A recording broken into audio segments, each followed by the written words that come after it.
Welcome to the machine learning interview questions. So, this session is organized by Edureka, and let me introduce myself. My name is Rushikesh Meherwade, and I have an overall experience of around 6 years. And in the machine learning field, I have an experience of over 3 years. And we are trying to leverage machine learning to understand like how we can use machine learning and artificial intelligence to create the test cases, understand the data centers, how we can use the performance predictions of the systems, how we can improve the response times, how we can do the functional testing better. So those are the things which where lot of the manual things are happening currently, and we are using machine learning to improve those things. So that was a bit about me. And as part of the machine learning interview series, I wanted to let you know that over the market right now, there is a lot of openings in the machine learning field. So every company is trying to use machine learning to understand and get gems from their data. They have a data, but they don't know what to do with their data, and they want machine learning engineers to have them understand the data so that their company revenues can be increased. So on top of that, I wanted to also let you know that over the openings, you will see that there are openings for data scientists, machine learning engineers, deep learning engineers, data analysts. Many people are confused with the terms as which one should we choose, like should we go with the data scientist, should we go with the machine learning engineering. But these are all the terms that these companies use to attract some good talent. So these names they just use to attract the talent. But what you should focus is the job description. So what is the job description that they are providing, and are you satisfied with that? So whenever in the interview, try to ask the HR, try to ask the person who's taking the interviews, what will be the role? And based on that, take your decisions. Names are okay, but what you're going to do, try to focus on that. So that is one thing that I wanted to let everyone know, because this is the thing that I see mostly in the internet that people are confused with. Okay, so let's start with the interview questions. So first thing is, this session is divided into three components, so three broad components. So first thing is machine learning core interview questions. So within this core interview questions, we are more interested with the theoretical aspects of the machine learning, like how interview is going to ask you the theoretical questions and you can explain those in an efficient manner. Then second is the technical part, where we're going to see the interview questions related to the Python. So how we use the Python in the machine learning field. And last is the scenario based questions. So where the interviewer will be interested to see how you can solve the real world problems using machine learning. So you'll get some scenarios, and based on the scenarios, you have to make your judgments and try to give the answers. So let's start with the core interview questions. First thing, how will you explain machine learning to a school going kid? So in this case, the interviewer is interested to see how you can explain the concepts in machine learning in a very simple manner so that even a school going kid can understand. You can give an example to a kid saying that, okay, your friend has invited you to a party and you meet completely strangers there. So you have not seen them previously, they are just completely strangers to, and you're going to meet them.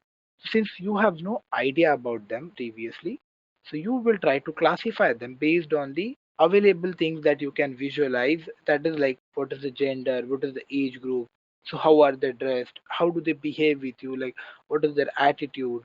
So he will try to classify them based on those features. So this is a pure example of unsupervised learning. So in this case, we don't have any prior knowledge. So in this case, they are completely totally strangers.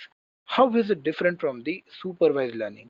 So in supervised learning, the benefit will be you will have some prior knowledge, and based on that, you will try to go. So you can explain to the kid that as you already got identified to those kids, in future you know their names, so you will try to classify them whenever you see them. So that will be the example of supervised learning. So let's move on to the next thing. What are various types of machine learning?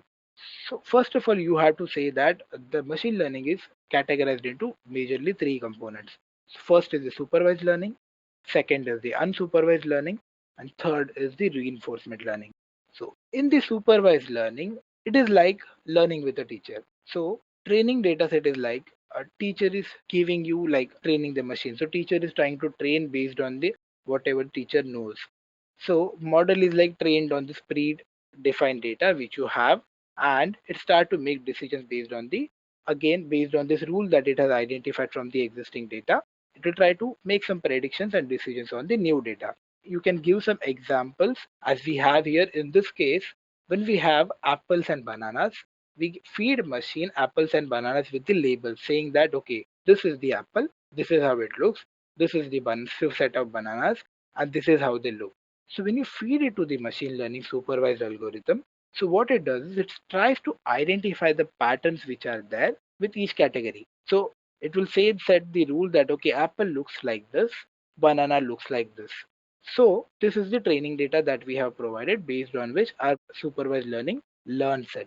And we use this model on the new data set. So for example, in this case, we are using this green apple, and based on the structure which is already there, the green apple is still going to be predicted as an apple based on the shape it has.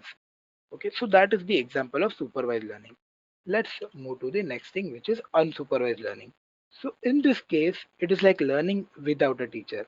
So model learns through the observations which are there, and it tries to identify some patterns and structure which will be hidden within the data.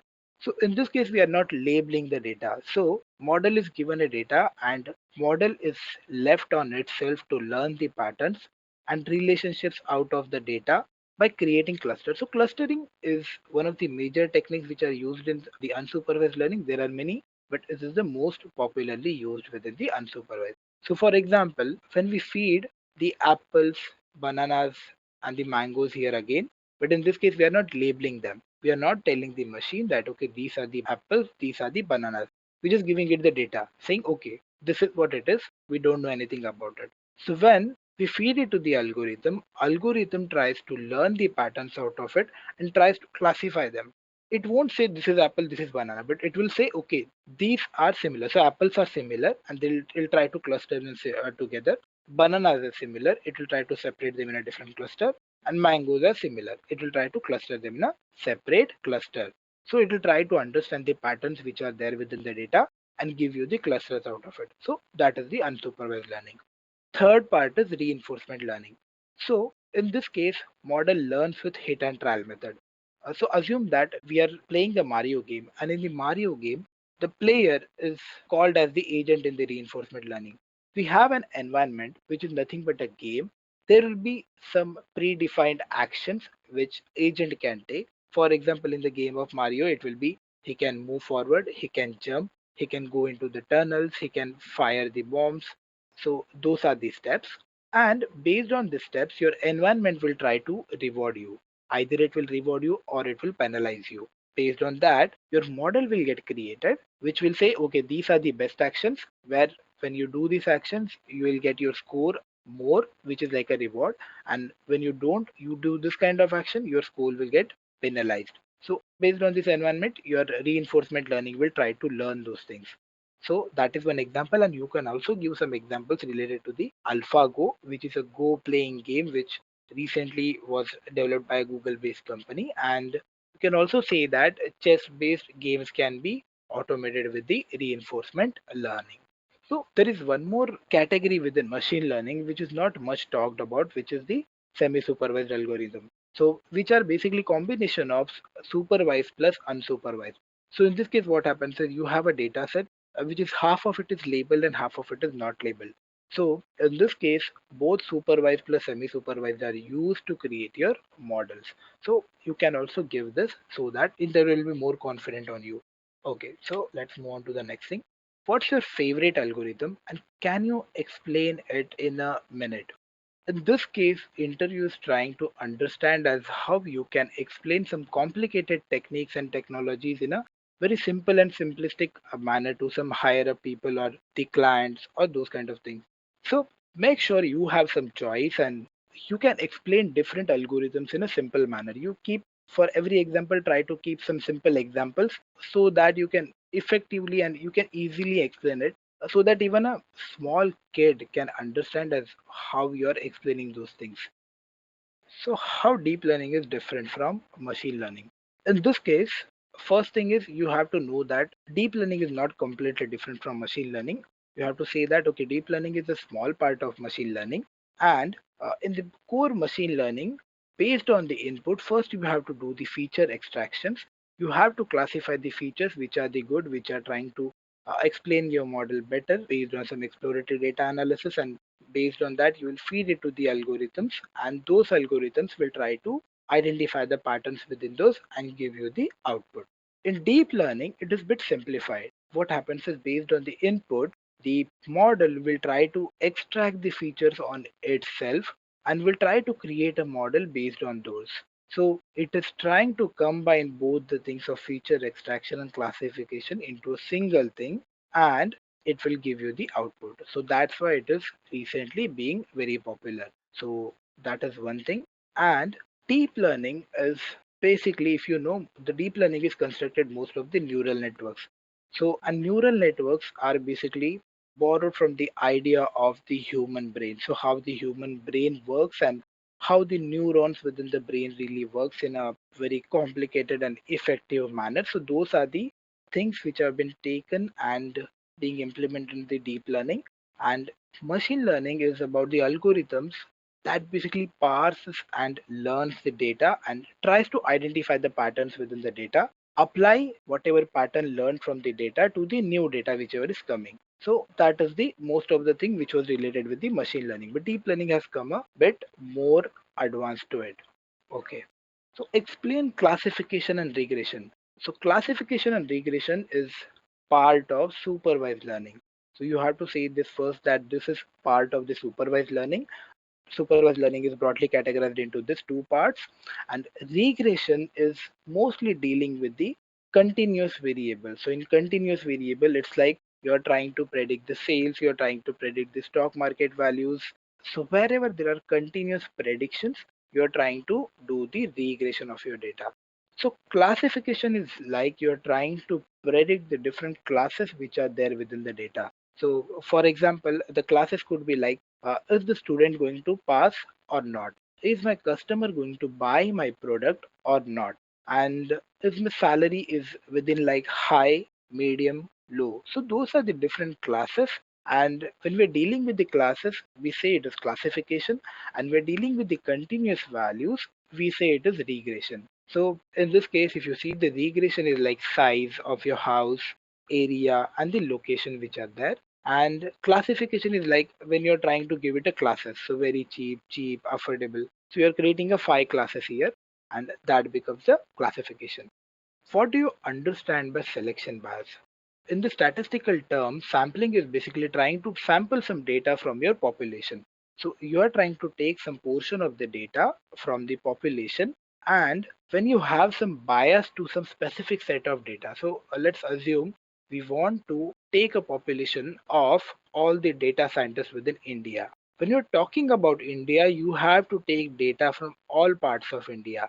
But let's assume you just take the sample from the Gurgaon.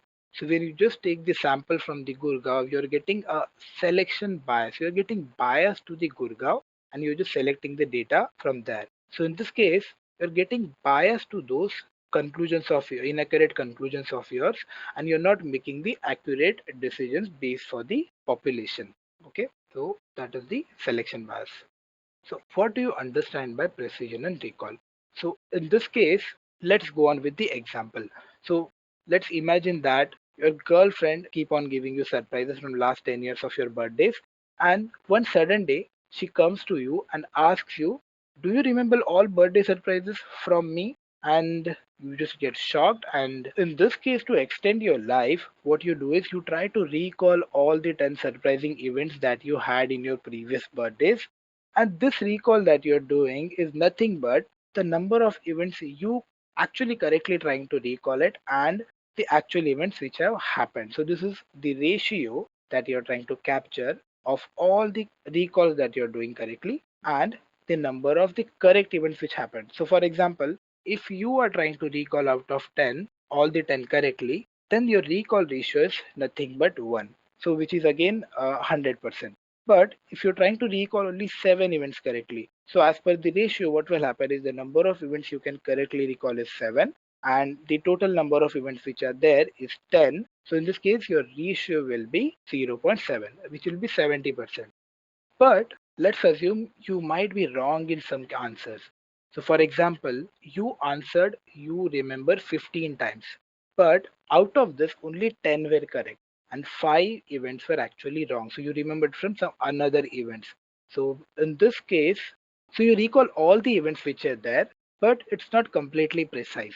So in this case, the precision is the ratio that the number of events you are recalling correctly to the number of events you recall. So which is like out of 15, you're trying to recall the 10 as a correctly. So that is the precision which we have. So 10 real events and 15 answers. So the ratio is the 66% in this case, which is 10 divided by 15. Okay. In the formulas, you can represent all those things in a simple formula. So number of events you can correctly recall are called as the true positive. So which you said as true, you said as a positive, you are able to recall them correctly and they're actually there. So number of all correct events. So this is also again the true positive which you recall correctly plus the false negative which you didn't recall. Okay, and the next thing is the number of events you recall.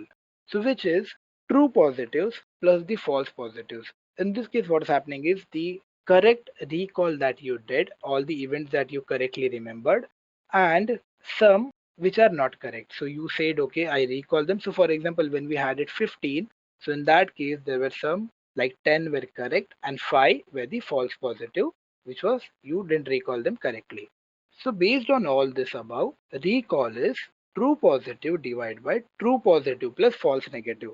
So true positive plus false negative is nothing but the number of correct events as we already saw that. So number of events you can correctly recall divided by number of correct events. And precision is true positive divided by true positive plus false positive, which is the number of events you can correctly recall divided by number of all events you recall. Okay. So the next question is explain false negative, false positive, true negative, and true positive with a simple example. So previously we just saw the example where we had an example of the birthday surprises. So you can also go with the example where it will be more realistic as it will give some impact to it. So for example, the true positive. So in this case, we can take some real example where what the model that we are trying to build, what it does is based on the fire is there or not, it will try to raise an alarm. So in the first case, it's true positive. So in true positive, what will happen is you said you have to do the alarm and there is actually a fire. So there is actual fire and you try to do it. It is the right condition. So that is the true positive. Second is the false positive. In this case, you raise an alarm, but there is no fire. So in this case, what will happen when you raise the alarm? There is no fire, but still people are running. So that is not a good thing, and that is called the false positive. Third example is false negative. So false negative, if you're not raising an alarm even when there is a fire. This is the worst condition that we have in all the situations. So your aim is to raise an alarm when there is actual fire. But this condition says when there is still a fire, you're not raising any alarm. So this is the most harmful thing which can be there and where your model is not working. So you have to be very careful with this thing one. And true negative is something where there is no fire and you have not raised any alarm, which is still good. Okay. What is confusion matrix? So to explain this confusion matrix to your interview, you can take some simple examples such as you want to create a model where what you are trying to look is you have a bank and that bank wants to identify who are the customers I should be giving loan to so that they won't default me. So I have a training data where I know that okay, these are the customers who were good, who didn't default, and these are the customers to whom I gave loan but they defaulted. So that data is used in making these predictions, and you have a model which has done this also. So assume that we have 165 people in the training set, and after doing the prediction, so in the training set, what we have got is in actual 105 people can be given loan who didn't defaulted, and 60 people who bank gave loan they defaulted. So what your model is predicting in this case is it says 110 people can be given loan who will not default and 55 people can be rejected so as they are going to default. But this is on a higher level. But when you look as a confusion matrix, what will happen is you will try to see, okay, how my model is performing and where are the true positives, true negatives, and how should I take care? Not take care, but how is it performing at the part of the false positive and the false negative. So assume we have a true positive. So in actual, there are 105 people who the bank's training data says can be given loan who didn't default. But out of that, model has identified 100 people, so which is a good thing. And for the no case, for the rejection case, out of 60 people, the model says 50, which is again a good thing. But your model says for 10 people who are actually defaulters, but model says you should give them loan. So those are the things which can be looked into the future. But confusion matrix will help you to understand how your model is performing based on the predicted, the model output and the actual data which you have. So what is the difference between inductive and deductive learning? So to help this concept, you can give some good examples such as a father want to explain his son how the fire can burn him. So there are two ways that he can teach his kid as how he can get impacted from the fire. So first thing is he will show him some examples, like he will show him some videos or he will show some demo as how the fire will get him burned. So based on the observations, the kid will learn and make some conclusions out of it. So that is the example for inductive learning, where he will do the observation and see how the things are going to be and make some conclusions out of it. And for the deductive learning, it is like father is letting the kid play with the fire. So the father will wait till kid will get burned and try to make some conclusions out of it and have the observations after it. Like he will get himself burned and then he will say that okay, fire makes us burn. So that is the deductive learning, where what happens is first you will make some conclusions and then you draw the observations. Similarly, in the field of machine learning, it is like out of the data you will try to do some observations, and these observations are stored as a model, which is like you have observed all the things and kept it as a model. And the deductive learning is like you are giving it a data, and based on the previous inductive learning that it has already done, it will try to deduce the output of it. So how is KNN different from K-means clustering? One important thing happens is people are really confused with what is KNN. Sometimes like is KNN clustering or is K-means a clustering? In this question, the clustering is given to you as K-means clustering, but sometimes the interview will just ask you how is KNN different from K-means. First thing you have to do is you have to understand the difference as K-means is a unsupervised technique algorithm and KNN is a supervised technique. In KNN is used as a supervised algorithm. KNN is used for classification and regression, and K-means is used for clustering. As it's a clustering algorithm, it is used to do create the clusters of your data. K within KNN basically means it tries to observe the K neighbors. So in the case of regression, it will try to identify the surrounding K neighbors and take the average and give you the output. And in the case of classification, what it will do is it will try to see the surrounding neighbors, K neighbors, and whatever the majority of the class is there, it will assign the class to that. So in this case, K is your neighbors based on which your regression and classification will be done. In the case of K-means, it is the K clusters that you're going to create out of your data. So K in the both cases is different and you have to give this differences to the interviewer. So one thing is once you know that okay, K-means is an unsupervised and KNN is a supervised, you can further go on top of that. Okay. Can you explain me what is ROC curve and what does it represent? So in this case, interviewer is interested to know how good you understand the ROC curve and how you can use it to understand your model's output. So interviewer is very much interested as how you are trying to use this in your model performance. So as ROC is also one of the performance parameters for your model, and this is used in the cases of binary classification. The full form for the ROC is Receiver Operating Characteristics Curve, and its fundamental use started with the diagnostic test evaluations. So in the medical field, its application started and it is used in the machine learning field to do the classification related algorithms performance evaluation. So in simplistic term, it is the plot of true positive rates, which is also called as the sensitivity, against the false positive rate. So what happens is once you get the output in the probabilities, you can use the different cutoffs and you can use the cutoffs to distinguish as what is going to be the true cases and what is going to go for a false cases. And you can plot the ROC curve, and ROC curve says when your curve is having 1, your model is good, and the plot with the 50% like 0.5, which is nothing but this blue line, which is the worst case. It's like your model is saying you have a 50% chance in the prediction. It's just saying it's just a normal guessing work.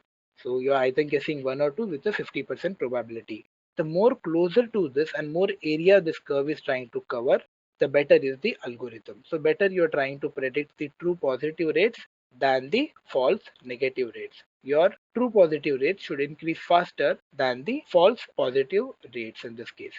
So first we saw like what actually ROC curve does, and we will see like how you can interpret it now. So you can give the interviewer some idea about what is really ROC curve, give some details about it, and you can give the technical details like how you can interpret it. So first of all, it is like trade-off. There is always a trade-off between sensitivity and specificity, and one will increase in one will create a decrease in another. So it is really important with the ROC curve, you will see these differences as how they are getting impacted. The closer the curve follows to the true positive rate line and the more area it covers, such as the yellow one, as it is covering the highest area, that is more better than the pink one. And pink one is more better than the blue one. The blue one is, as we already said, is like just a random guessing with a 50% of probability, and the slope of the tangent line at the cut points gives you the likelihood ratio as how likelihood your model is. What's the difference between type 1 and type 2 error? So this is one of the very important concepts which you interviewers trying to understand as how you try to distinguish between the type of errors, or do you understand as how this type 1 and type 2 errors are impacting the performance of your model. So interviewers trying to understand those things, so you can give some good examples to say how these are going to impact. So first thing is type 1 error is false positives. So when something is not true, which in actuality is not true, but your model is saying it is true. So as we have the example, if a doctor says to a male person that he's pregnant, so it is like something is not true, but you are saying it is true. So which is the false positive and it's an example for the type 1 error. And the type 2 is a false negative.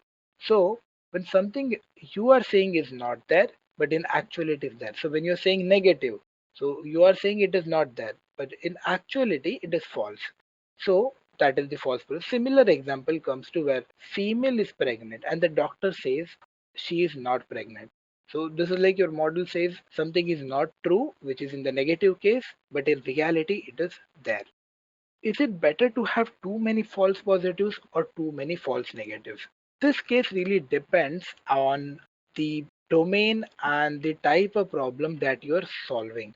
So, based on the different problems and the different business requirements, you have to decide on what to have. So, there is always a trade off.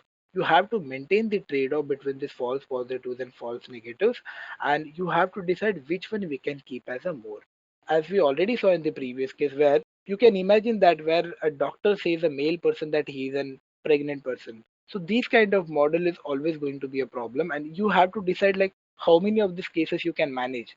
So is it like out of 100, can you say that you can manage 10 false positives, or how many you can consider for those, and you can move on with the model. So similarly, there is example wherein the spam filtering.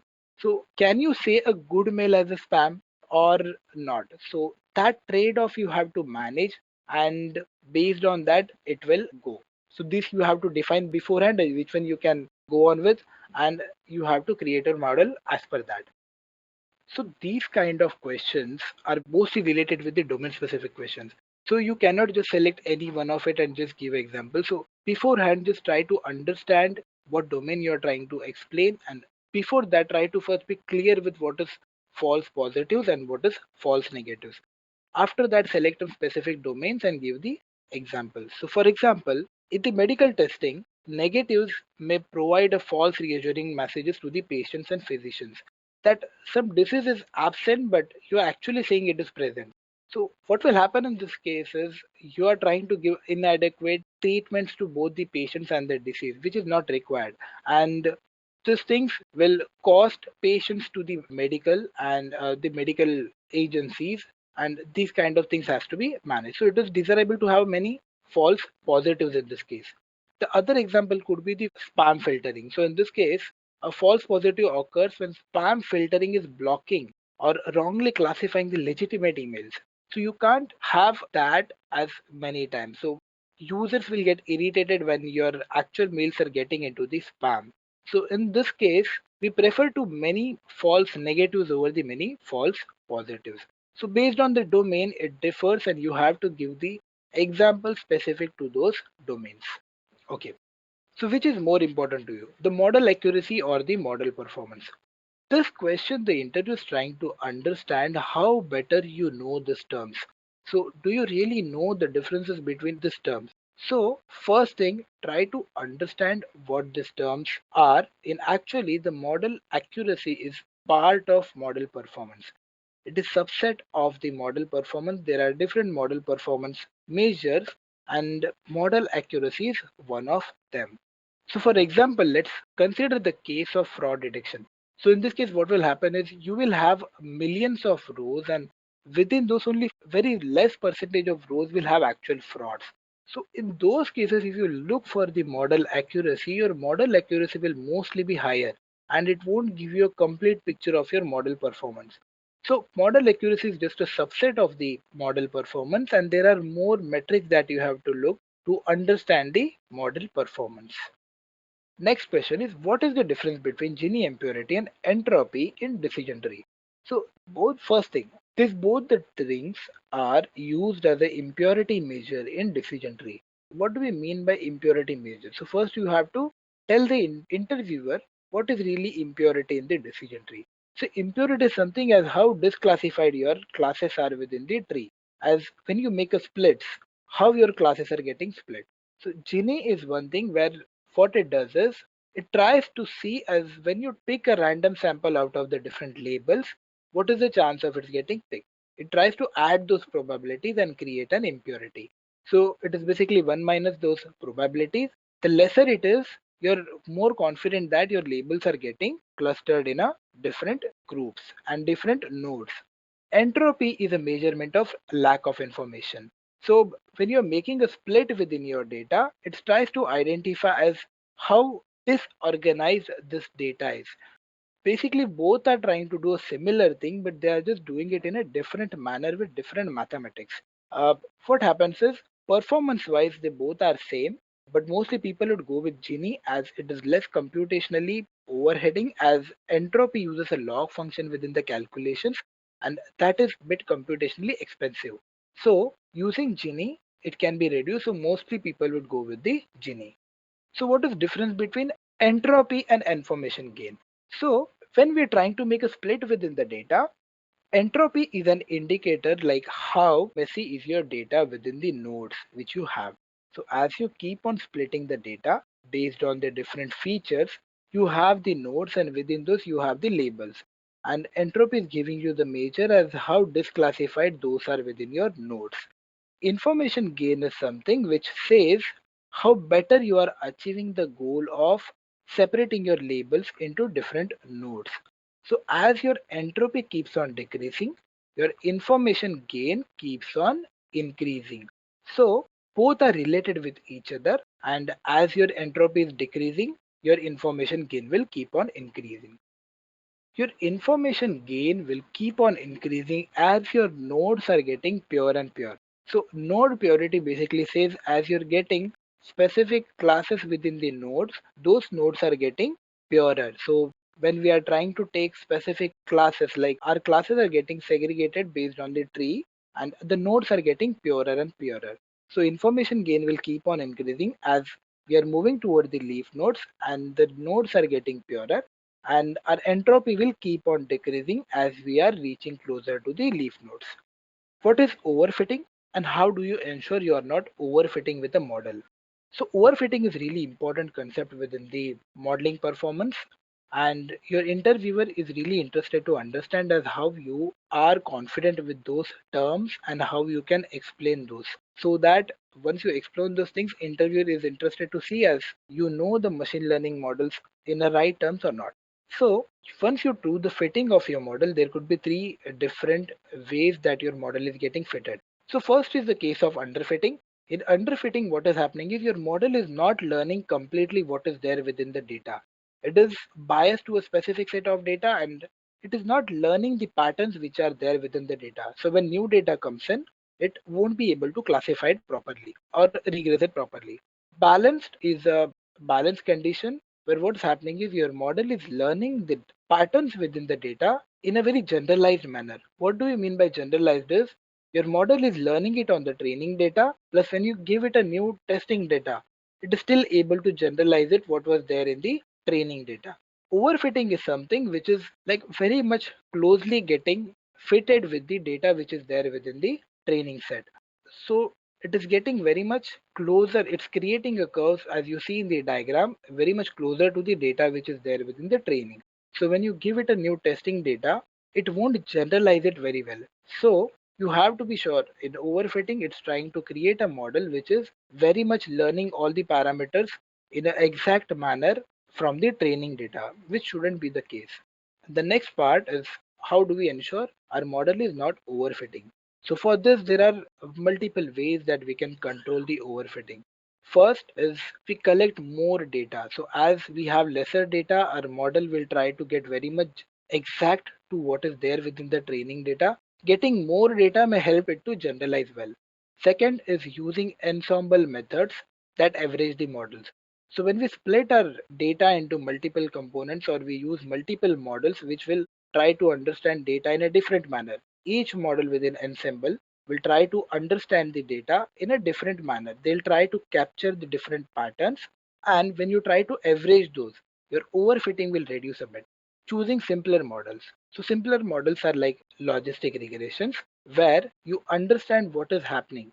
In logistic regression, you will get a parameters as how the coefficients are there with each of your features. So you can try to understand what is really happening and try to make some tweaking to the model with the simpler models. Few more thing is you can try to add regularization. So there are regularizations called L1 and L2, which basically penalizes your model when it tries to overfit or underfit. It tries to balance your data and it doesn't let it overfit or underfit. You can set the boundaries as how stricter you want to be with the regularization. So that is the fourth step. Explain ensemble learning technique in machine learning. So first of all, you have to explain. So interviewer is interested to see how you can explain the theoretical part of it plus the practical part of it. First, as a theory, ensemble is nothing but different models combined together, and each model is trying to understand the data in a different manner. So each model will try to capture different patterns within the data. All are weak learners. So in this case, they are called all are weak learners, and when we combine them together, they become a better model. A single model is created out of it, which is a better predictor model. So if you see the example which is there below, it is like we are feeding a different set of data and we are creating different models. So these are the different models which are creating out of the different samples of our data. And these all models are combined into a single model. And based on the new data, output of all these models are combined together and your single output is created by merging all the outputs of different models. So in the case of regression, it is mostly like you try to average those values and create a new value. In the case of classification, you try to take the majority of all those. So ensemble learning is basically learning from committee or crowd. So you basically train a large number of models and then try to combine their predictions and create a single conclusion out of it. So for example, when we split our data set into different samples and those each sample is fed into a similar kind of algorithm. For example, the decision trees. So we create 100 decision trees on 100 samples of our data and each model is trying to capture different patterns of your data. In the end, we try to average all the outputs of these 100 models and we take a single output. So the ensemble model's power is very different, and they are very popularly used to control the overfitting of your models. So there are two components, there are two types which are there in the ensemble model. One is the bagging and the other is the boosting. So you can just give the theory about like how both of them works. So boosting is something where what we are doing is we are trying to sample the data. Different samples are trained on similar kind of algorithms such as the decision trees, the logistic regression, or the SVM. On all samples, a single algorithm is used. And at the end, you combine all the outputs of these models, and that is the output of the bagging. And boosting is the algorithm where what happens is your each model is trying to understand the misclassifications which are there within the previous model and try to learn those. So each model, the next model will try to learn the misclassifications which are there within the previous model and become better and better. And again, the combined output of all this is taken to create an ensemble of it and use it. Yeah. So this example is similar to a bagging algorithm where what is happening is we have a different samples of data and we are using a model. So let's assume we are using a decision tree in this case. So we are training decision trees on each of these models, and in the end, output of these models are being fed to a whole ensemble, and ensemble model, it will try to aggregate all the responses from these models and give a single output. So as a single learner can't do, this whole together would do. So that is the power of ensembles, as each one is trying to learn different parts of it and give you a single output which is more powerful than the single algorithm. So what is bagging and boosting in machine learning? Both bagging and boosting are nothing but the types within the ensemble models. And as we know, ensemble models are nothing but collection of different models. They are also called as the weak learners. And we combine all these weak learners output to create a single learner, which is a better predictor of your than the all weak learners. So both generate data from the sample. So you take a random samples out of your data. It is mostly with the replacement, as you take a data and you again replace it and you again take a different sample of it. So it's called the random sampling of your data. So in both the cases, all the weak learners are aggregated to create the final output.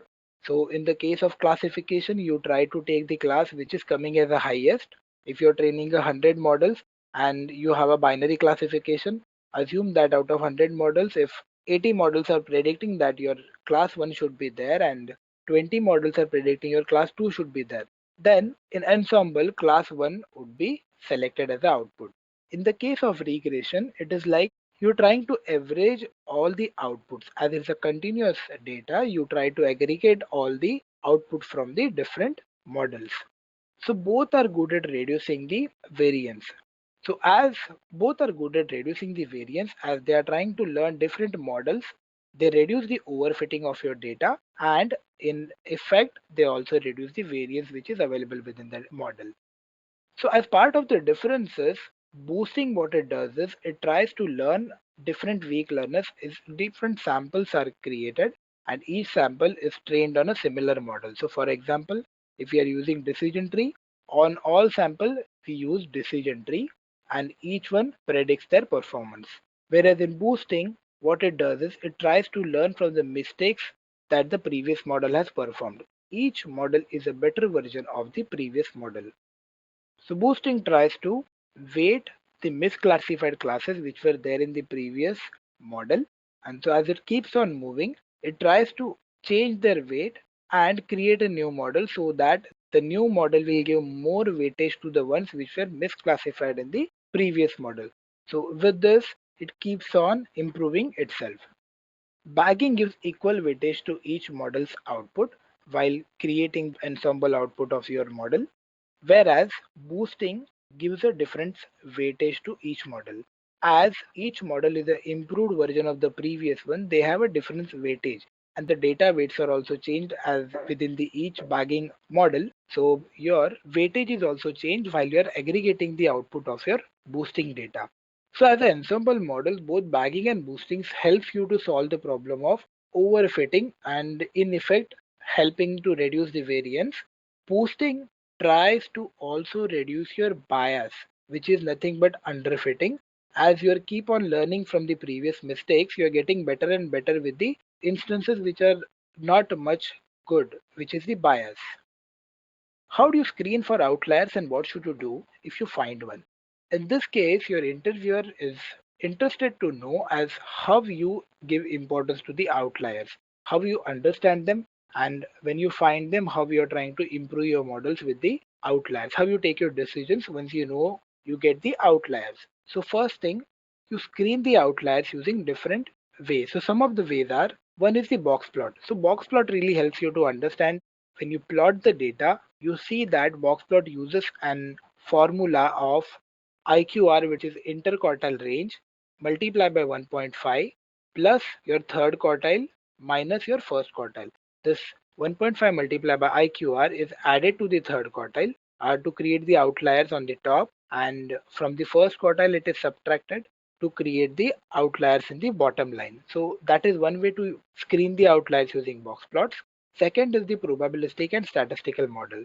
So using the properties of different distribution models, such as the normal distribution, the exponential distribution, the way your data follows it, you can see if your model is following those distributions or not. And the cases where it is following very outside boundaries of your distribution, you can treat them as the outliers. Third is the linear models. So with the linear models, you can try to see as, for example, in the time series linear model. So when in the time series linear model, when you're learning the data, whenever a new outlier comes in, you will try to screen those. For the linear models, such as the logistic regression, you can try to flag them pre-hand as, okay, these are the outliers, flag them as 1. These are the non-outliers, flag them as 0. And your model will try to learn which are the outliers and which are not. And in future, you can use those models to screen your outliers within the data. And the last is the proximity based models. So proximity based models is like K-means clustering. So you use the K-means clustering to create a clusters within your data, and the ones who fall outside of your clusters or outliers will form themselves their own cluster, and you will see that you will have your classified versions of your outliers. So that is with the proximity based models. How do you handle these outliers? You have to take a decision very carefully in this case as how important are these outliers to your data. And when you have a very high data and you can risk dropping those outliers, then you can go on with that, or you can cap your data using the percentile. So mostly what people do is they use the 99 percentile or 95 percentile. So whatever the values are above those percentiles, your outliers are capped to those. So your outliers will get reduced. The last option is impute based on some rules. So based on some business rules or the data exploration that you do, using those, you can impute your outliers so that you can go on with the model creation.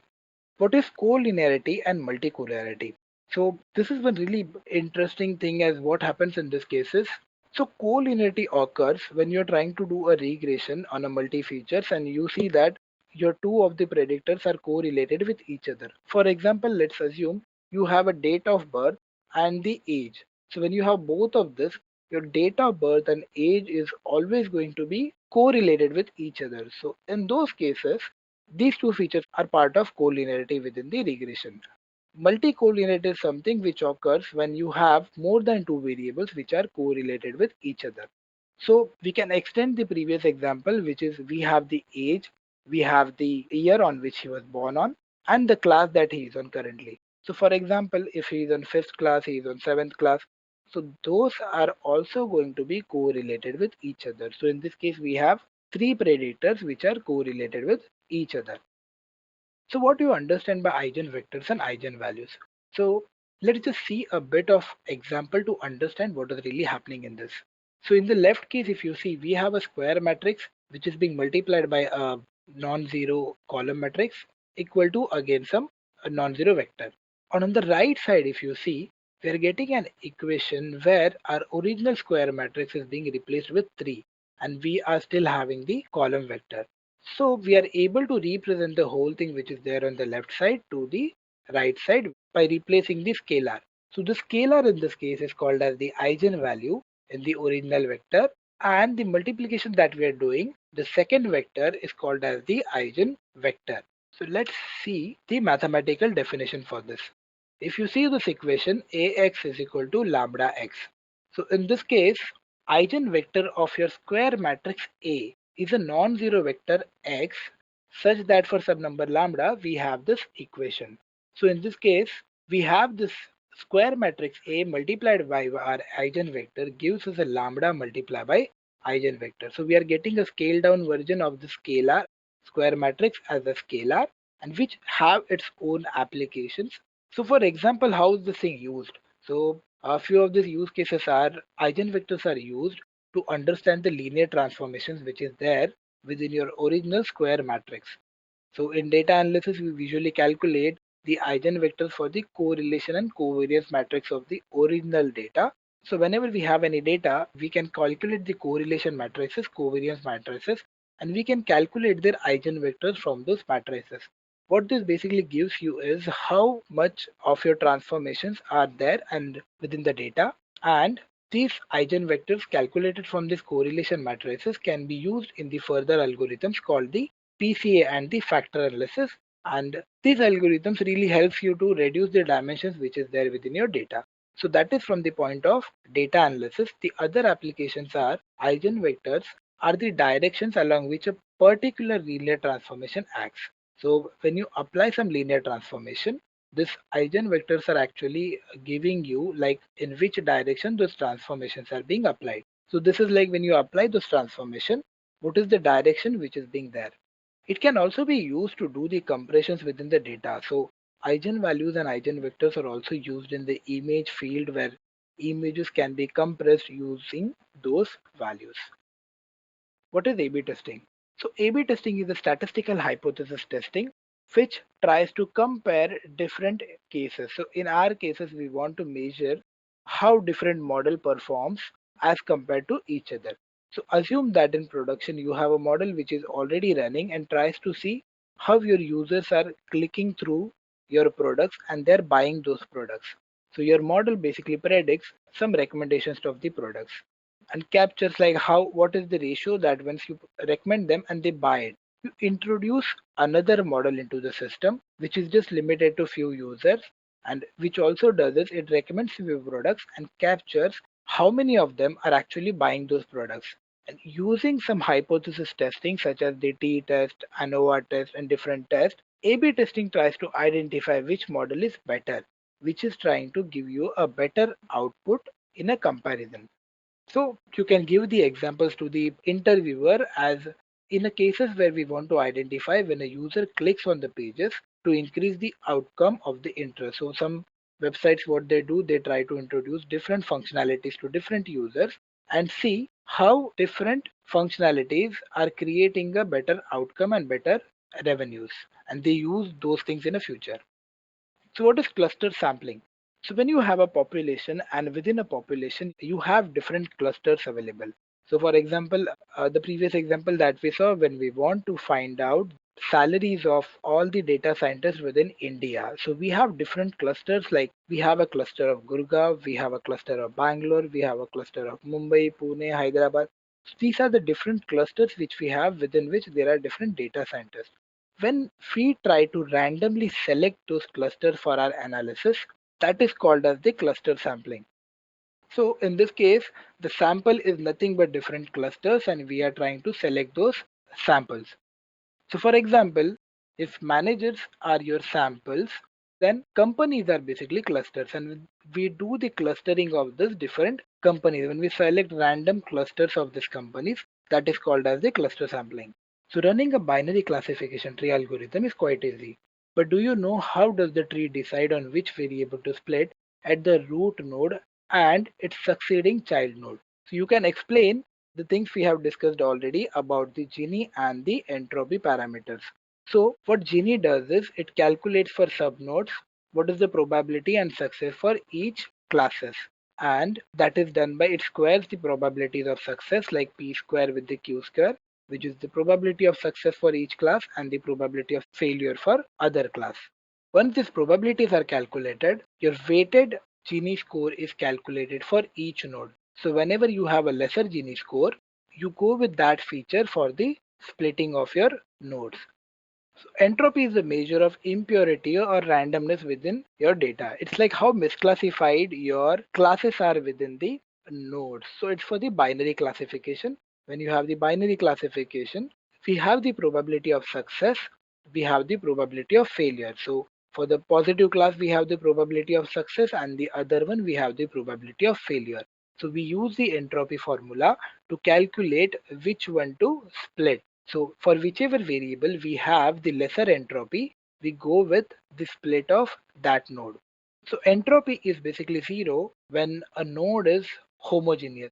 So when everything is within a single node and your node is completely pure, your entropy becomes zero, where a node completely contains a single class. When a node contains a 50-50% of your class 1 is like if it is 100 rows and 50 of them are class 1, 50 of them are class 2. At that point, your entropy value is highest. So the maximum value it will take when you have both the classes in an equal number within the nodes. The final agenda is to lower the Gini or the entropy. For whichever feature we have the lower value, go with the split of those for the current parent node. So now we are done with the core machine learning, so which were mostly related to the theoretical aspects of the machine learning. Now we will start with the Python related questions with the machine learning. As machine learning can be done with different languages like R, Python, SAS, but currently we are more focusing on the Python, and we will start with our practical questions which are there with the machine learning. So first question is, name a few libraries in Python used for data analysis and scientific computations. In this case, interview is trying to understand. So in the initial level, he will try to ask you these questions to gauge you if you really know about the core libraries which are used for the data analysis in the Python or not. So the core libraries which are there within Python are NumPy, SciPy, Pandas, and Scikit. So first of all, NumPy. NumPy is a numerical library to deal with the data. So as the name suggests, it's a numerical pie. So it tries to deal with the numbers. So all the core libraries such as the SciPy, Pandas, Scikit uses NumPy to store the data. So those are the core storage format for all the data in data analysis. So SciPy, its full form is basically scientific Python. So it basically gives you a library to deal with all the different kind of mathematical functions. So you can do Fourier transforms for the audio related data. You can go with the optimizations. You can go with the interpolation. So these are just a few examples, but all the mathematical related tasks you can go with the SciPy. And SciPy uses, as we already discussed, in a core NumPy to store the data. So Pandas is a data analysis library again where you can store the data in a tabular manner, which is called as a data frames. And data frames are very powerful function within Pandas. So data frames gives you a data manipulation access. You can access the CSVs, you can load the databases, you can load the Excel files, and you can do your operations on top of it. You can do the aggregations, merging, and all those kind of analysis related to the data you can do with the Pandas. Scikit is purely a machine learning library. What it gives you is access to the different machine learning models you can use. So it contains a different components. It contains a pre-processing component where you can do the pre-processing of your data. It provides a library for that, and it also provides you a different modeling library where you can access all the core machine learning models. So on top of that, we have Matplotlib, which is a purely a data visualization tool. So with the Matplotlib, you can visualize your data in a very efficient manner and in a faster manner. And Seaborn is something which is built on top of Matplotlib and gives you a more better visualization of the data and gives you different new kinds of visualizations which are not there within the Matplotlib. So you just can give this detail to the interviewer, just list them all and give a bit of the description about each of them. So that would be enough in this case. Which library would you prefer for plotting in Python language? Seaborn or Matplotlib or Bouquet? So all these three have their own applications.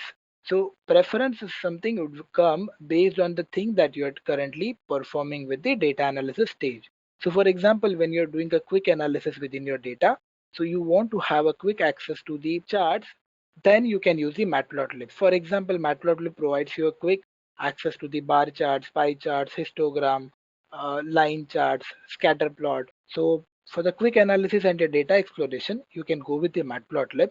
Seaborn is something which is built on top of the matplotlib, and you can use this when you want to do a bit in-depth analysis of your data. For example, when you want to have a statistical analysis within the data, and Seaborn gives you a bit more types of graphs which are not there within the matplotlib. So for example, when you want to have a distribution charts with a more detail, so Seaborn provides you charts such as the violin plots, it gives you a KD plots.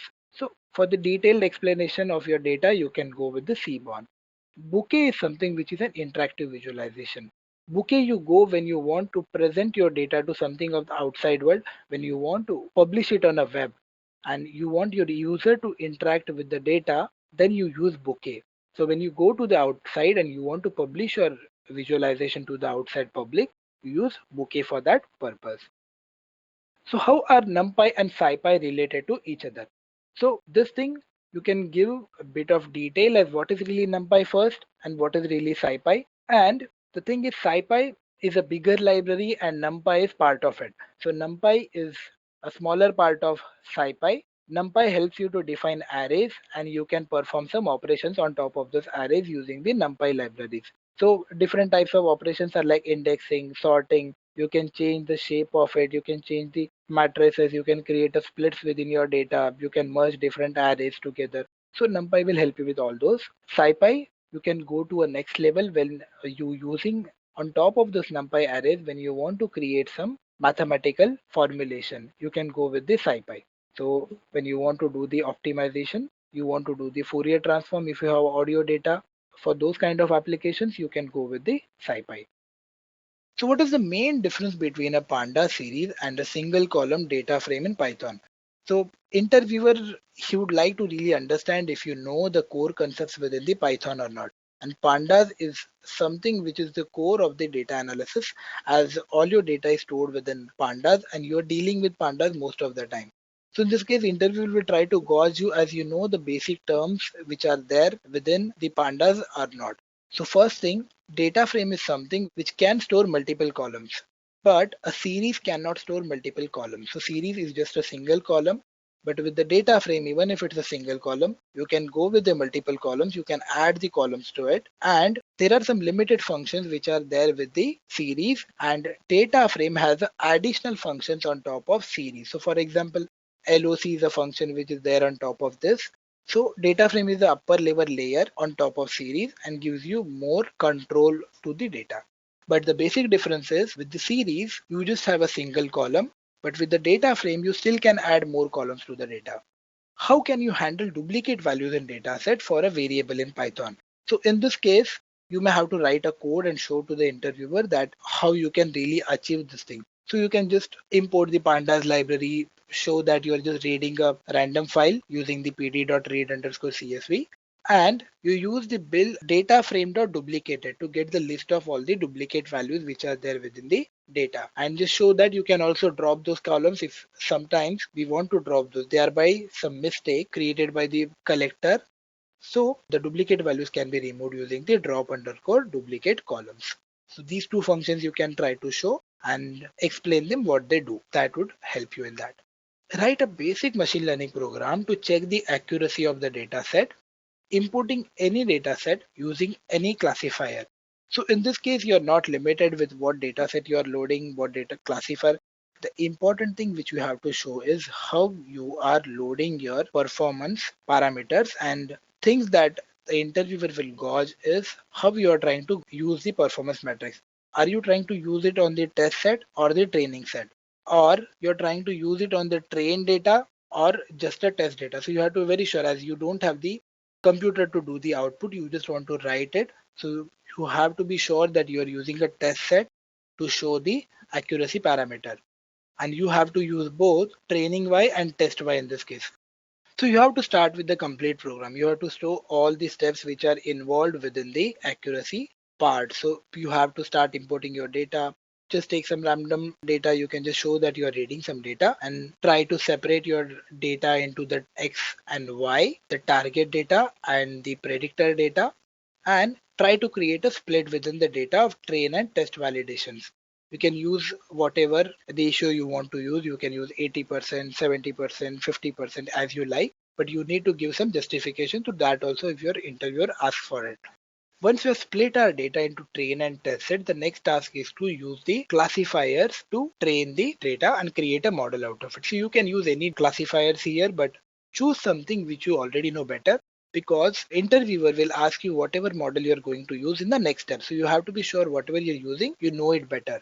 So once you have created an instance, you can use it to fit it on the training data. So use the X train data and the Y train data, create a model. Once you have done that, you use it to make predictions on top of the test data. So you use the X test and create a predictions out of it. And accuracy tries to compare your data, like your original data and whatever predictions you have done, and give you a score out of it. So you will load the metric accuracy score from the sklearn matrix. Once you have done that, you use the print to use the accuracy score, and accuracy score will take two parameters. One is the original matrix, which is the y-test, comma, the predictions which you have currently made. So once you get that, it will create an accuracy measure for that. So accuracy will be nothing but the true positive plus true negative upon the all data. So it will calculate that and give you. The interviewer in the next step may ask you, like, how can you improve the accuracy score? So once you put the accuracy score, the next thing the interviewer may ask you is, how can you improve the accuracy score? So you can go for three simple steps where you can try to increase the accuracy of your model. First simple step would be try to see if you can make some tweaking into your probability cutoff. So the default probability cutoff is 50%. So the ones which are above the 50% is tagged as 1, and the ones below the 50% probabilities are tagged as 0. So if you are changing it to something like 0.8 and then checking the accuracy, if it makes changes to your model, it is still good. If it doesn't, the next step would be try to see if you can find out some better features using some feature importance algorithms, such as random forest, and different tree models are available which will give you the better features as per the target. So you can use those features and train a model so that you will have your accuracy increased. And next step would be create some new features and see if your model makes any improvement in your accuracy. You can make some new features, or you can add some more data so that it will help your model to generalize better. For this part, we have completed with the Python related interview questions of the machine learning. So this was more of a technical part of it, where we saw how we can code, how we can show the interviewer that interview is more interested to see how you can code the things and how confident you are with those things. Okay, so now we are done with that.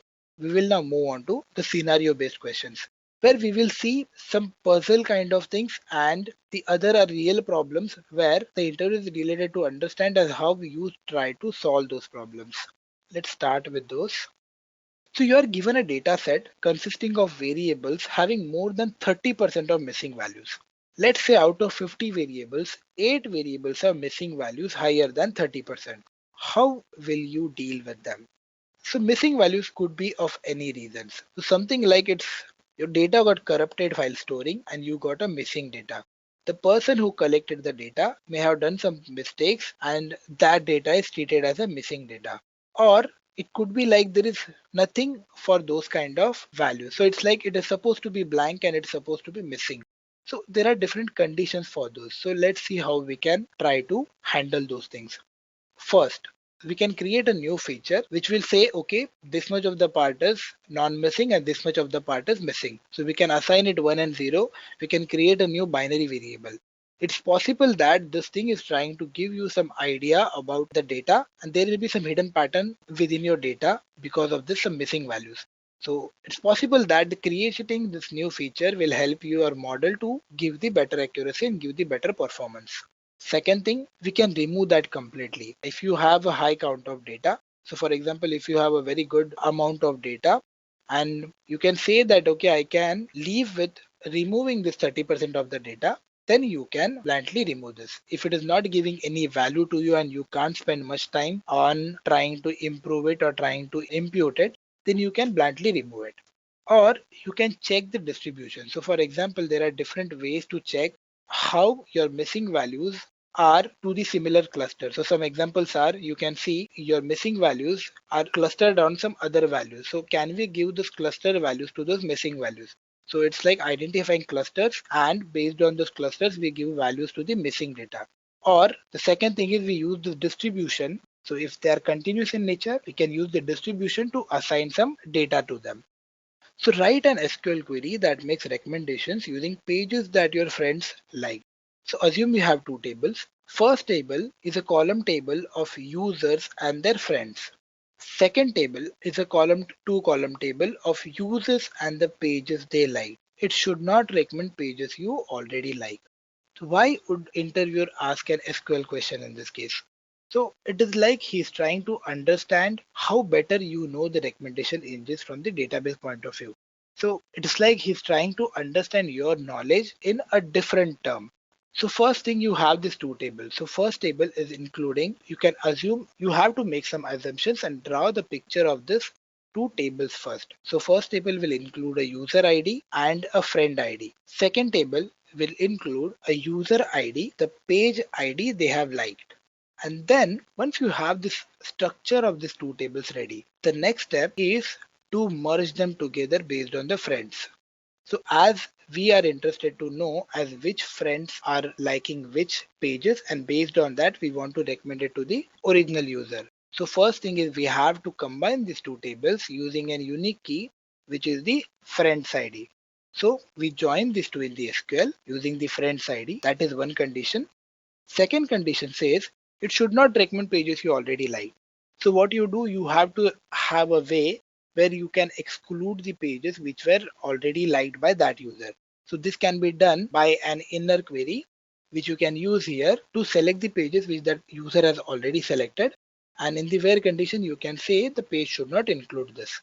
So if you look at the whole query again, we are first selecting the first table user ID, the friends table user ID, and the likes table page ID from friends F join like L. So we are trying to join them together on friend ID and the user ID.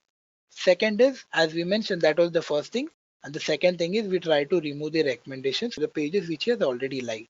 So which we'll do by page ID, not in the pages which he has already liked. So this is the condition which is trying to do this. And this is how you can explain this thing to the interviewer. So there is a game where you are asked to roll two fair six-sided dice. If the sum of the values on the dice equals 7, then you win $21. However, you must pay $5 to play each time you roll both dice. Do you play this game? And in follow-up, what is the probability of making money from this game if you're playing it for 6 times? So the first condition says if the sum of the values on the dice equals 7, then you win $21. But for all other cases, you have to pay $5. So in this case, if we first assume all the possible cases, as we have fair six-sided dice and we have two of them. So there is 6 multiplied by 6. We have 36 different cases. And out of it, having two dices equal to 7 is like we have 1 and 6, we have 2 and 5, we have 3 and 4, we have 4 and 3, we have 5 and 2, and we have 1 and 6 again.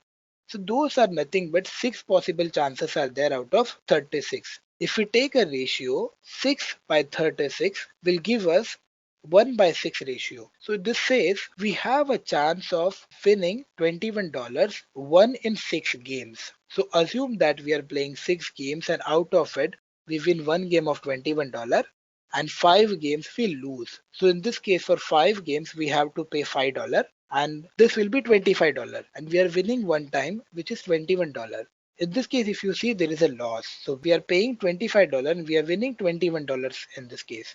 So for the first question, do you play this game? This is no, as we are getting a loss as per the probability. The second question says, what is the probability of making money from this game when you are playing it for 6 times? If you assume in this case, we are making 6 games and out of that, the winning probability, if we just have a win in one case, it be a loss. If we win 2 games out of 6, we are going to win. If we win 3 games, it will be profitable again. So 2, 3, 4, 5, 6 are the cases where we will see a profit. So this case can be simulated with the binomial distribution. So binomial distribution takes 3 parameters. First is your probability of winning and losing. So that is in our case nothing but 1 by 6. The second is the number of plays, which is 6. And the third is the number of cases that we want to identify. So for example, in our case, we want to have a condition where the number of wins is greater than 2. So we want to identify. The first case is a failure where in the first case we are always losing. But in the second, if we win 2, 3, 4, 5, 6 times, we will always be winning. We will have a extra money. We have to find a probability where we will have more than 2 wins. So that can be simulated with the probability to get the answer for the second question. So the next question, we have two options for serving ads with newsfeed. So first is out of every 25 stories, one will be an ad. Second is every story has a 4% chance of being an ad. The question says for each option, what is the expected number of ads shown in 100 news stories? If we go with the option 2, what is the chance a user will be shown only a single ad in 100 stories? What about no ads at all? So in this question, if we look at the first part, which says for each option, what is the expected number of ads shown in 100 news stories? So let's check it for the first one. So for the first one, out of every 25 stories, one will be an ad. So this is like 1 out of 25. In the second case, every story has 4% chance of being an ad. So this is like 4 out of 100, and which is again nothing but when we divide 4 by 100, we will have 1 by 25. So for the first question, the answer is both are similar. So both the cases have expected number of ads in 100 similar, which is 1 by 25 or 4%. Both are equivalent to each other. For the second question, you have to see is the question asks what is the chance a user will be shown only a single ad in 100 stories. If you see this question, it is an example of binomial distribution. So as we just saw in the question 3, binomial distribution takes three parameters. First is the probability of success and failure, which is in our case is 4%. Second is the number of total cases, which as the question says 100 stories. Last is the case that we want to identify, means probability that we want to find out. So the question says, what is the chance a user will be shown only a single ad in 100 stories? So we want to have the three parameters as 4%, 100 stories as our n, and single ad as our probability chance. So if you see, the probability can be calculated as 0.96 is basically not getting selected, which is 1 minus 0.96 raised to 99. So 99 cases are not going to selected. Multiply the chance of selecting, which is 0.04 raised to 1. So we are calculating a probability of not getting selected of 99 samples and getting selected of one sample. So this is the binomial distribution for selecting one ad out of 100 stories. The second question just says what is the probability of no ad at all. So in that case 0 and 99 would become 100. So 100 multiplied by probability of one case. So it will become 7.03%. The only thing is you have to identify like which distribution is highlighted from your question. So sometimes you will see that normal distribution kind of questions will be there where you have mean, standard deviation, and based on that you have to identify different things. In this case it was binomial, so based on the parameters which are there in your question, you have to identify which distribution you can use for that and try to solve it. How would you predict who will renew their subscription next month? What data would you need to solve this? What analysis would you do? Would you build predictive models? If so, which algorithms? This question is very generic, and interviewer is really trying to understand how you try to approach your problem. So when you are given a problem, how you try to identify different components which are there within your problem, how you try to solve each of those confidently, as how much of your knowledge is there within each of it. So what you have to do is let's assume something as first thing, how would you predict who will renew the subscription next month? Let's assume we are trying to predict the subscription for Dish TV subscription. So who is going to renew the subscription next month for the Dish TV? So that is the problem statement first. We define it. What data would you need to solve this? So in the case of Dish TV subscription, we would like to identify how many number of hours for that household, the channels are active, how many number of kids are there in the home, how many number of adults are there in the home, which are the different channels they use, for how much time, and from previous month, how much increase or decrease has happened in this month. So this all variables would help you to understand if in the next month again that customer is going to buy or not. So if there are kids in the home, there are chances that because of kids, whenever there are kids, they will look for the TV, and kids will always help you in understanding if there will be subscription or not. And if the subscription has either increased or decreased from the previous month, will also help you to understand if that user usage has increased or decrease. So that will help you to understand the trend and make your prediction better. So what analysis would you do? So we would like to do the classification analysis in this case. We want to identify, okay, this customer is going to subscribe next month. This customer is not going to subscribe. So this is a pure classification related problem. Would you build predictive models? Yes. So for the classification related problem, we would like to build a predictive model. So we would already have a historical data. We will gather the data which is already existing and use that to train our model. So we can use any algorithm. So we can use any classification related algorithms in this case. So we can use random forest, we can use logistic regression, we can use neural networks, whichever we can try different models and see which one performs better, and based on that we can continue with the model which performs better and tune it further. So you have to start with the step by step and show that okay, this is the next step, this is the next step till the end of your model. So even in this case, if so, which algorithm would not end the problem? Algorithm you have selected, after that you have to validate your algorithm. It will even go that in production, and within production you will also validate again and see in real life how it's working, make again changes to the model. So those things may change again as the interviewer may keep on asking you the further things, and you have to be ready for those things. Interviewer may start with few questions, but as you keep on solving the problem, interviewer would keep on digging further as what would you do next. So you have to be ready for all those things. So be prepared for those things. How do you map nicknames Pete, Andy, Nick, Rob, etc. to real names? So this is like understanding how you try to solve a problem where there is not much of data is there. So this example is just you have just a nicknames and you want to identify the real names to them.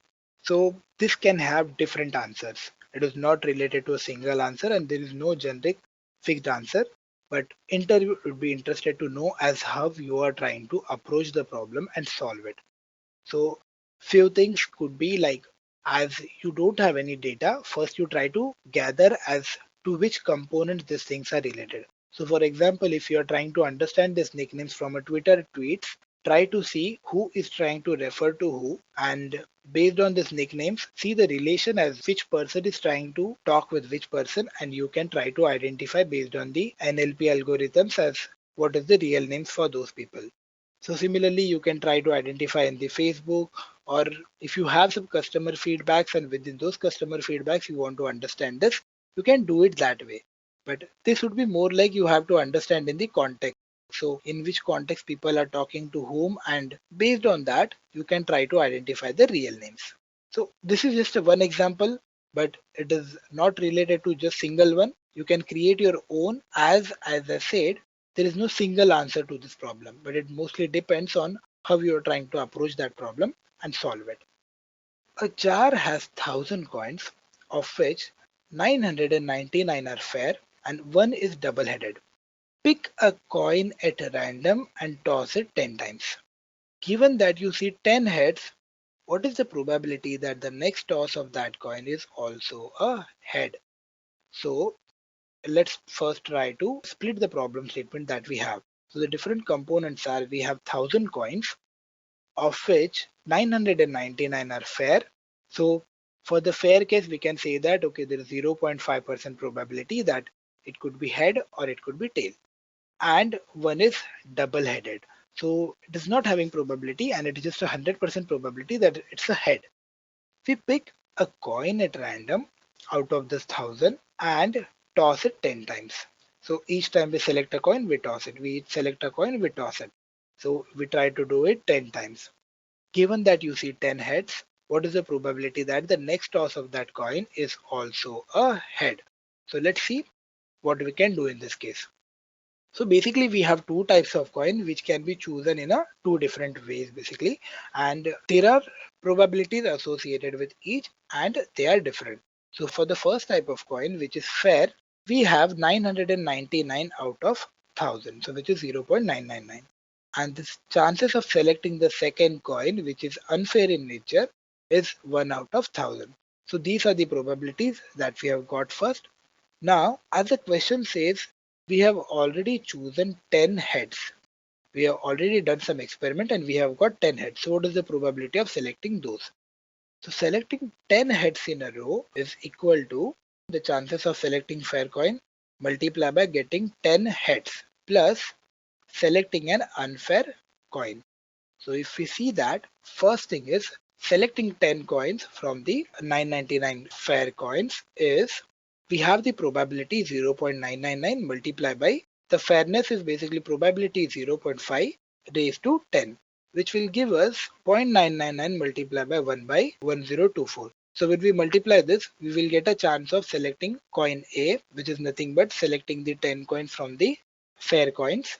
The second part is the probability of selecting the second coin, unfair coin, multiplied by 1, which is basically everything is head there, as we don't have anything, everything is head, so it is 1. So probability of here is 0.001. Probability of A says selecting the 10 coins from the fair coins. Probability of B says selecting the 10 coins from the double headed ones. Now the second question says, given probability of fair coins, what is the chance of selecting the coin from that? It is like a conditional probability, and in this conditional probability, what we are doing is we are dividing the probability of A given probability of A and B. So given both of them, what is the probability of selecting the coins from the fair coins? This is the probability. And the second part basically says, given double-headed sided coins, what is the probability of selecting from that? So these are the two individual cases. Once we have got that, we have to create a combined probability which will include the chances of selecting the coin from the fair coins multiplied by 0.5 plus the chances of selecting the coin given it is the double headed multiplied by 1, and this would create a combined probability and give you the output as 0.7531. So for this case we have to go step by step, divide the problem into smaller parts and get to the answer of it. Suppose you are given a data set which has missing values spread along one standard deviation from the median. What percentage of data would remain unaffected and why? In this case, there is not much details about how is the distribution of data. It is just said that there is a one standard deviation from the mean which is missing data. So we have to make some assumptions. So as most of the data follows a normal distribution, we would assume that this data is also following a normal distribution. And we would say that, okay, a normal distribution has within one standard deviation 68% of the values. So as per the normal distribution, within one standard deviation, around the mean, median and mode. As for the normal distribution, all are equal. All mean, median, mode are at the same location, and from the mean around one standard deviation we would have 68% of the values. And as the question says, missing values are spread along one standard deviation. So 68% of the values are basically missing, and question asks what percentage of data would remain unaffected and why. So everything left after the 68% would remain unaffected. So we would say 100 minus 68, that would be 32. So 32% of the values would remain unaffected by missing values. You are given a cancer detection data set. Let's suppose when you build a classification model, you achieved an accuracy of 96%. Why shouldn't you be happy with your model performance? What can you do about it? So first thing is, as this thing is mostly related to the domain of cancer detection, uh, interview is trying to gauge you as how better you know as so how the accuracy of the models works in a different data distributions. So if we look at the cancer detection domain, in the cancer detection domain, very few of your data points would have actual cancer. So for example, if you have a 1 million patients data, out of that you would have like around 1,000 of them would be having cancer. So it's like a very small set of data is having actual cancer. So let's assume we are creating a confusion matrix. So when we create a confusion matrix, we see that in the true positive, which is just 1,000 values. So even if our model tries to identify like 500 of them, so we'll get in the true positive 500. And let's assume in the true negative, we are getting all the negative values, which is 1 million minus 500, which went into the positives, and everything remaining will go into negative. So if you create the accuracy, it is like 500 divided by whatever is there in the remaining parts. So 500 is what you got the true positive values, and something you will get in the true negative. And when you divide it, you will have a bigger accuracy. So your model give like 98%, 96%. As your true positive is actually very small, your true negative would be very large, and small components will be there in the false positive and false negative. So when you try to divide them, you will have a bigger accuracy always. So accuracy is not used in those cases where your distribution of positive cases is very less. So in this case, accuracy won't be helpful for us to evaluate the performance of our model. So we have to go with other performance metrics which are available. So for example, we have recall, we have precision. Recall is again called as the sensitivity. Again, we have another as the specificity and F1 score. So this different performance metrics will try to identify the model performance based on different components. So accuracy is mostly useful when you have the classes which have some similar count. When you have some similar count but not very smaller classes, then your accuracy will be helpful. But when you have very small positive class, such as the cancer detection or the anomaly detection, so again anomaly detection is a similar case where fraud detection basically. So fraud detection is again a case of this case where we have very small number of values. So we can't use accuracy in that case, and we have to use the different performance metrics. You are working on a time series dataset. Your manager has asked you to build a high accuracy model.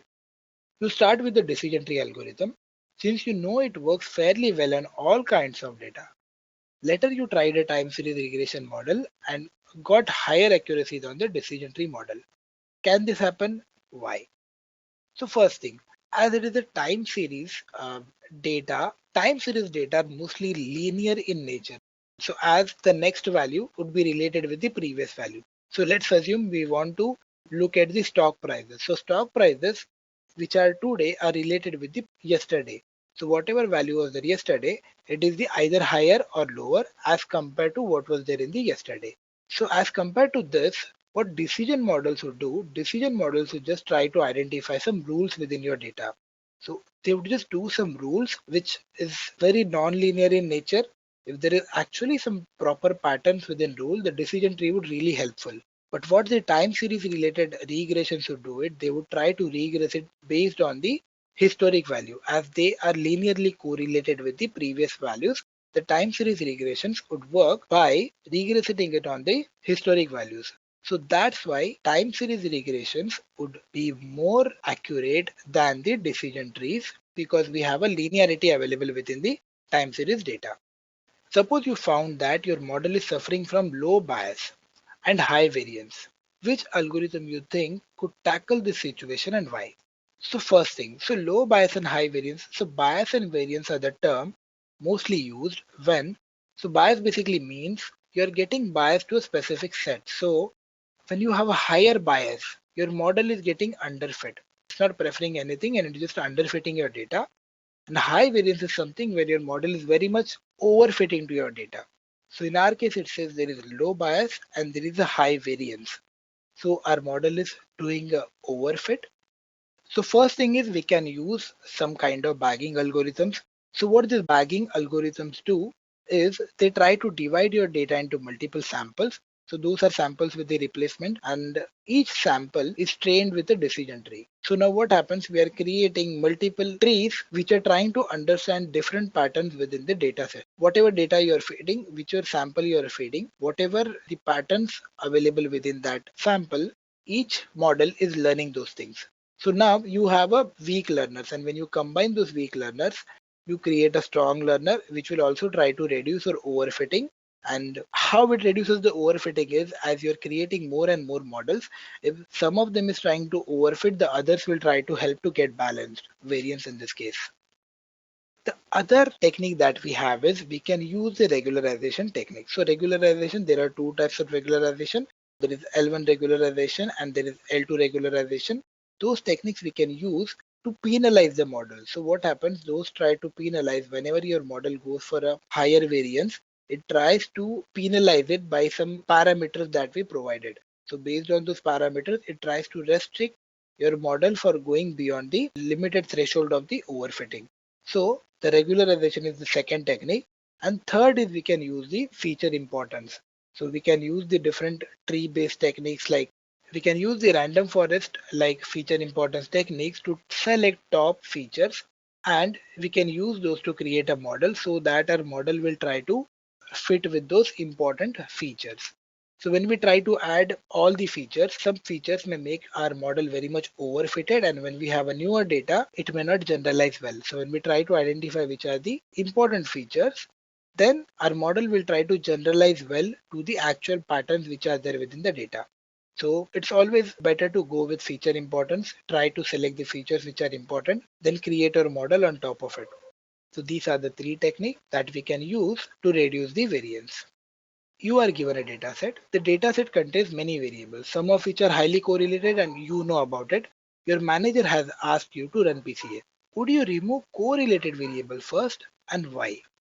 So most of the people would say that, okay, PCA we are using to reduce the multicollinearity. So removing the collinear variables, we won't use the PCA. But what happens is we are with the PCA, we are not just interested with the multicollinearity of the variables. Sometimes we are also interested with the variance which is available within the data. So what happens is PCA tries to explain a complete variance available within your data. So variance is something which says like the distributions within your data. So once you know that, PC also gives you the Eigen vector through this variance, and you can use this variance to reduce the features which are available to you even when there is no multicollinearity. Even if you have some thousand features, there is no collinearity within the variables. When you use the PCA, still in this case also, you will be able to reduce the size of your features to a lesser number. So PCA doesn't just has to be with the correlated variables. We can use it also just to reduce the column's length using the variances which are explained in the model. So you're asked to build a multiple regression model, but your model R square isn't as good as you wanted. For improvement, you remove the intercept term.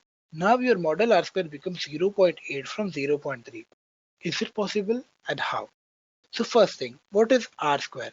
So R square says how your linear regression model, how much of the variance out of the data it's trying to explain. So your data contains a variance and what percentage of variance your model is trying to explain.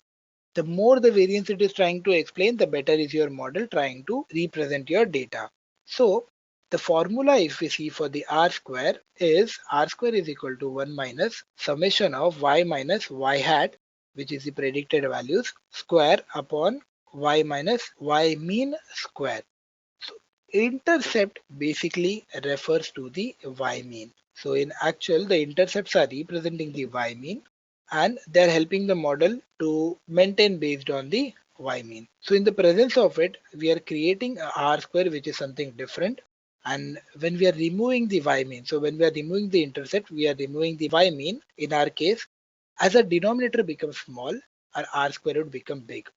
So as we remove the y mean, our denominator would become small, and as we are dividing by that, our R square would become big. But one thing that you have to be very sure in this case is this: both the models are different. You cannot compare the model without the intercept and the model with the intercept. So both the models are different and you have to tune them separately and you have to measure them separately. They cannot be compared, as the one with the intercept and without the intercept are completely different in nature. You are asked to build a random forest model with 10,000 trees. So during its training, you got training error as zero point 0.0, but on testing, the validation error was 34.23. What is going on in this case? Haven't you trained your model perfectly? So this was very good. That right, got a 0.00, like 100% accuracy with the training data. But when we try on the validation data set, we say that there is an error of 34.23 of some metric. What this case basically says is you are getting very much good performance on the training data, but when you check it on the unseen data, this unseen data is showing some different performance. So this is a pure example of complete overfitting. So what you're doing is your model is trying to mimic actual data within the training set. It's just learning every pattern, every corner of your data, and it's trying to make actual and accurate predictions out of it. But when we go for a newer data, as it has got very much mimicking the training data, so newer data may get the outer bounds and may not get a better prediction. So we have to reduce the overfitting and try to make a model generalize. So we can use these things that we have discussed earlier to reduce the overfitting within the data. So we can use a different techniques that we've already discussed, such as we can provide more data or we can reduce the number of trees which are there. So as we are using more and more trees, our model is getting overfitted to the data. So in our case, we have to use the lesser number of trees and see if our model gets generalized or not. So people who brought this also brought recommendations seen on Amazon is based on which algorithm. So we have all seen on Amazon that when we are looking at some product, we get that okay, people have also brought this kind of product. What basically this means is whatever you are currently looking, people who have brought that product or who have already viewed that product have also looked at the different products. So based on those, you are getting recommendations. So there are two types of recommendation systems. First is the collaborative filtering and second is the content-based filtering. In content-based filtering, what happens is whatever you have rated previously, so based on that, you will get a future recommendations. So for example, let's take an example of Netflix. In Netflix, you have watched some genre movie. You have watched romantic movie for 2 to 3 times and you have given a better rating. So what Netflix would do based on whatever you have done, whatever the content we have viewed earlier, it will create a new recommendation for you. So based on whatever you have done previously, you will get a newer recommendations. So that is the content based recommendation. What we are seeing currently for this example, it is collaborative filtering. In collaborative filtering, what happens is whatever you are doing or whatever you have done previously, based on that, you will be checked with the other users who have done similar activity, and it will also check what are all different activities they have done and you have not done that. It will try to recommend those things to you. So if you see the example which is here, it says that the user who's on bicycle has brought pizza and pasta. Similarly, he is trying to be compared with the user who has done similar activity. So in our case, there is this user who has brought pizza, pasta plus a Coke. So as this user has not brought Coke, he will be recommended this Coke. So this is the core of collaborative filtering. So this is the technique which all the major e-commerce related companies use to recommend products to the users. So even Netflix is just uses the content based filtering for recommending the products based on the history that he have done, but also he'll be recommended based on the collaborative filtering as what all other users have done similarly and what they have done as a additional things.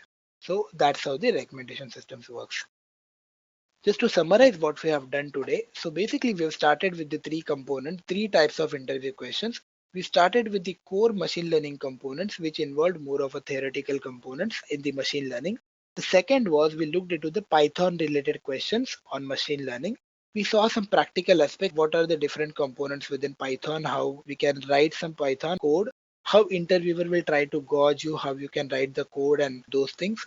And the last part was scenario based questions. So in that case, we were trying to understand how, based on the scenario which is given, how would we choose different models? How would we do the machine learning related task based on the scenario which is available to us? So I hope you all enjoyed this session and best of luck to you all for your interviews and have a good luck. I hope you have enjoyed listening to this video. Please be kind enough to like it, and you can comment any of your doubts and queries, and we will reply them at the earliest. Do look out for more videos in our playlist and subscribe to Edureka channel to learn more. Happy learning!